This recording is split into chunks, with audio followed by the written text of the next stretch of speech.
Hello à toutes et bienvenue sur le 12e épisode de Là où les fleurs s'éveillent. Aujourd'hui, j'avais envie de te partager une petite prise de conscience que j'ai eue tout récemment. Est-ce que ça t'arrive toi aussi d'avoir des insomnies? Genre, tu te réveilles à 2 heures du matin et en fait, c'est clairement pas le moment de se lever parce que tu as dormi genre 2-3 heures, mais t'arrives pas à te rendormir. Et à ce moment-là, tu as forcément, plein d'idées qui tournent en boucle et des projets et cetera, et tu pars dans un truc où tu es de nouveau dans un cercle où ça t'excite, où en fait, tu as envie d'avancer, tu réfléchis de plus en plus et puis à ce moment-là, tu te dis: «Ouais, c'est foutu, j'arriverai jamais à me rendormir». Tu as presque envie de rallumer la lumière et puis de te mettre à bosser et te mettre, à faire ce que tu avais imaginé. Donc je trouve ça hyper, satisfaisant d'avoir plein d'idées comme ça. Je trouve il y a un côté très excitant, mais en même temps, voilà, il y a la réalité aussi du terrain et moi je peux pas me lever à 2 heures du matin et déjà je vis pas seule et aussi, après je suis complètement décalée par rapport à mon travail où je dois me lever à une certaine heure et cetera. Donc j'ai souvent une ou 2 idées qui va me tourner en boucle et cette idée en fait elle me tourne en boucle parce que j'ai envie de la concrétiser, mais comme je suis une perfectionniste et que j'ai envie que ce soit vraiment à l'image de ce que j'ai envie de faire, que j'ai envie que ce soit le plus juste possible, et du coup, ça va vraiment tout me tourner dans la tête et j'ai vraiment envie qu'elle soit en adéquation avec mon énergie, avec mon planning aussi. Du coup, je commence à me poser des questions sur par quoi commencer, quel serait le plus judicieux. Donc avant, je me réveillais comme ça et puis je me disais: «Bon», je commençais à prendre mon téléphone, regarder, faire des recherches internet et là, c'était foutu quoi. Mon cerveau en ébullition, en plus les écrans bleus, je veux dire, c'est juste impossible de se rendormir. Ou alors ce que je faisais aussi et qui marche très, très bien, c'est, je mets mon casque, je me mets une séance d'hypnose parce que je sais que le lendemain, il va falloir que je me réveille à 5 heures du matin et là, j'ai juste pas le choix. Il faut que je dorme. Donc c'est le meilleur moyen d'arrêter mes pensées direct, une séance d'hypnose et c'est parti, je suis dans les bras de Morphée.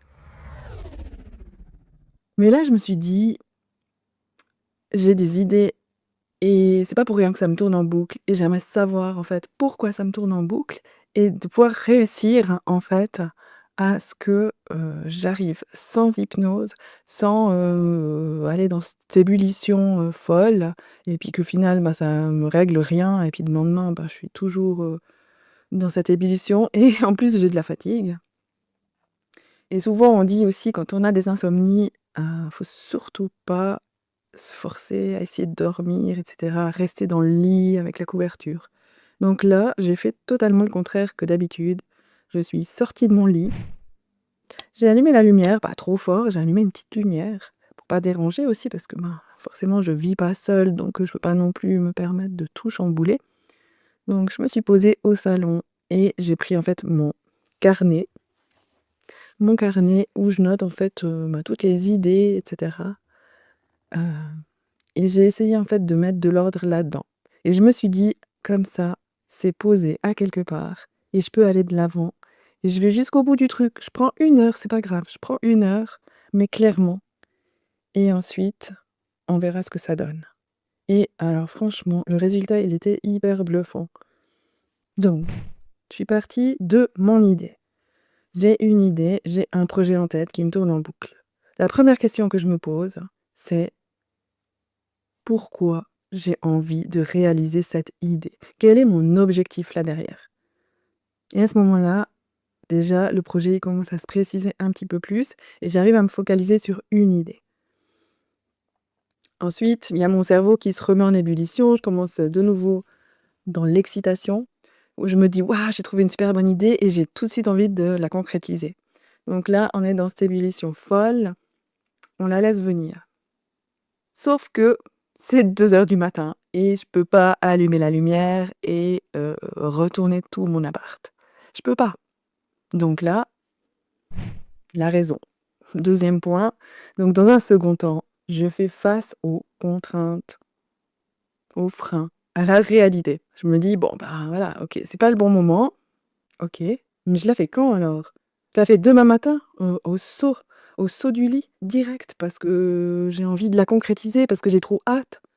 Alors au saut du lit, déjà moi, mon énergie, elle va être, proche de zéro parce que je suis vraiment pas du matin. Et puis, ben, vu que j'aurai, aussi, une nuit un petit peu mouvementée, peut-être que je vais me laisser un petit peu du temps le matin, juste pour prendre mon petit café, faire ma petite routine habituelle. Deuxième point, mon projet nécessite d'avoir une lumière du jour, donc si je le fais trop tôt, de toute façon, j'aurai pas la bonne lumière. Et puis il y a aussi, toutes les contraintes au niveau du temps. Ben, voilà, je vis pas toute seule. À midi, il faut manger, il faut cuisiner, il faut se mettre d'accord sur qui cuisine, ça prend du temps, donc il y a des contraintes de planning de temps et bah, voilà. Ça veut dire que ça réduit pas mal mon temps pour pouvoir concrétiser ce projet. Donc le matin, je vais me lever, j'ai pas envie de me mettre à un horaire ou un réveil, j'ai envie de pouvoir dormir comme j'ai le choix jusqu'à ce que mon corps soit reposé et ensuite, il faut que je puisse prendre du temps, que la lumière joue. Et ensuite, combien de temps il va me rester jusqu'au temps de midi, si c'est faisable dans ce temps imparti? Et déjà, j'arrive à concrétiser un petit peu plus, déjà d'avoir posé un temps et me dire quels sont les éléments qui sont vraiment importants pour moi. L'énergie, la lumière, la cohabitation. Ensuite, quand j'ai passé ces 2 étapes, il y a la troisième étape qui est en fait, la peur. Voilà, je me dis: «Waouh, mais si je fais ça, du coup, j'ai trop peur que ça me prenne énormément de temps et que je sois vidée et puis qu'au final, le résultat, il soit vraiment pas bon et puis j'aurais passé un méga temps à faire un montage de fou et est-ce que vraiment ça vaut la peine?» Donc j'ai toutes ces peurs qui me viennent comme ça, tac, tac, tac, donc je les note. Je sais que je suis quelqu'un d'assez perfectionniste et j'ai pas envie de me perdre, en fait, dans ces détails où j'ai envie de plus, de mieux. Donc je me dis une chose: au vu de mon énergie et au vu de cette excitation que j'ai vraiment envie de réaliser ce projet, eh ben, je vais faire en sorte que les choses soient fluides et qu'on aille à l'essentiel. Donc le quatrième point, c'est comment je réponds à ces peurs. Parce que si on reste dans nos peurs, si je reste dans mes peurs en me disant: «Ah mais en fait, j'ai trop peur que ça fonctionne pas», en fait, je vais rien faire. Je vais tout le temps être dans la peur et je vais pas passer à l'action. Alors que c'est vraiment dommage parce qu'en fait, si je passe pas à l'action, eh ben, je vais rester dans un truc qui m'aura pris énormément d'énergie pendant la nuit, à me faire cogiter, à être, sous ébullition parce que j'ai envie de créer quelque chose, mais je sais pas comment et en fait, ça aurait servi à rien du tout. Donc, je me dis: «OK, effectivement, c'est une peur qui est, justifiée de pas, vouloir, vider mon énergie pour quelque chose, que j'aurais mis la barre, mais 10 fois trop haute et alors, du coup, ce que je fais, c'est que je me dis: «Bon, en note, l'essentiel, c'est quoi?» Le fait de mettre des mots sur ce que j'ai traversé, ça me permet d'ancrer, en fait, ce processus et puis de pouvoir peut-être le réitérer par la suite. Parce que je te jure que ça a vraiment fonctionné de prendre ce temps, 1 heure de temps où j'ai passé en revue tout et j'ai noté les choses. Donc ce que je retiens, c'est qu'il faut être dans l'action. Oui, on a des contraintes. Oui, ça fait peur. Mais si on ne fait pas un petit bout vers l'action, on reste paralysé et ça reste de l'ordre de: «Ah, ça serait trop cool si». Peut-être que et juste des idées et juste des et si» et rien ne se passe. Et là, franchement, alors au niveau de la frustration, alors là, elle est bien là. Ce que j'ai remarqué aussi, c'est que quand j'ai fait tout ce processus, en fait, mon énergie et mon ressenti, il a un petit peu changé. Avant, j'étais beaucoup dans la tête, ça bouillonnait, hein, vraiment, tu on a une image d'une tête avec un cerveau et puis plein de brouillons tout autour. Alors c'était exactement moi à ce moment-là et en fait, du moment que j'ai fait ces 4 points, ces petits exercices, cette réflexion, ce chemin, ce petit brouillon, en fait, il s'est il s'est un petit peu dilué et en fait, ce que j'ai ressenti dans mon corps, parce qu'après je suis revenue vraiment dans mon corps, comment je me sens dans un temps T, c'était une sensation qui était au niveau du plexus solaire, ici, comme une pression. Je me suis dit: «Mais c'est pas possible, là, je viens de refaire tout le processus, j'ai passé en revue les freins». Je me suis dit: «Comment j'allais faire?» J'ai essayé de pas me mettre de pression, mais j'ai quand même cette pression-là. Qu'est-ce qui se passe? Et alors là, je me suis dit: «Bon, OK, tu accueilles ce sentiment. Tu poses tes mains sur ton plexus et tu respires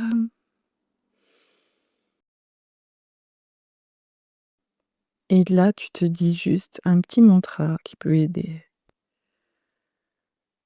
Je peux lâcher. C'est OK si c'est pas parfait.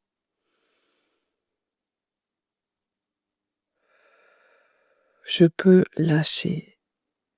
Et là, je te jure, gentiment, j'ai senti cette pression qui se diffusait, qui disparaissait, qui s'évaporait et là, je me suis dit: «Yes, je crois que là, c'est gagné». Et ensuite, j'ai juste redéfini comment ça allait se passer pour demain, sans être trop rigide non plus, mais quelles étaient les possibilités et j'ai senti une sensation de calme et de sérénité aussi. Donc à ce moment-là, je me suis dit: «Bon, OK». J'éteins la lumière, je retourne au lit et là, tu sais, quand tu sens que tu as les petits frissons qui reviennent, tu cette sensation un petit peu de froid, tu vas te mettre sous ta couette et là, c'est bon. Le cycle du sommeil, il va repartir et là, j'étais trop contente. Ce matin, je me suis réveillée un petit peu dans les choux, bien sûr, hein, parce que c'était une nuit un petit peu plus mouvementée, mais je me suis pas mis d'horaire, pas mis de pression pour le réveil. Je savais plus ou moins ce que je voulais faire, ce dont j'avais besoin et maintenant, j'y suis et je l'ai fait et je suis trop contente et je voulais vraiment te partager ça parce que peut-être toi aussi, tu vis, ce genre d'épisode, soit avant d'aller te coucher parce que, bah, forcément c'est le moment où on se pose, puis d'un coup on est un petit peu trop dans notre mental, soit au milieu de la nuit où tout d'un coup, bah, je sais pas, il y a eu un bruit ou d'un coup tu as eu hyper soif ou même des fois le cerveau d'un coup il dit: «Stop maintenant, réveille-toi, là, il faut qu'on prenne un temps» et ensuite tu prends le temps. Tu t'isoles hein, dans une partie d'une pièce où tu es bien, avec une lumière pas trop, violente, pas non plus trop te réveiller et tu prends un carnet et tu notes toutes ces idées et franchement, je te jure, ça aide énormément et ton sommeil, il reviendra naturellement, mais surtout, tu auras pu aussi mettre des mots sur ton projet et pouvoir ensuite passer à l'action quand ce sera le bon moment et c'est vraiment ça que je retiens, c'est ce passage à l'action qui est essentiel. Arrête de, vouloir tout contrôler et que ce soit parfait. Dis-toi juste que tu fais déjà un bout vers ton idée, vers ton projet et après ça va rouler et après ça va aller très, très bien. Donc voilà, je termine cet épisode en te souhaitant peut-être une belle nuit, une belle matinée ou une belle journée, une belle soirée. Si tu es encore là, ça veut dire que tu as écouté l'épisode jusqu'au bout et je voulais te remercier infiniment pour ton écoute et pour ta fidélité. Je te dis à bientôt pour un épisode de Là où les fleurs s'éveillent.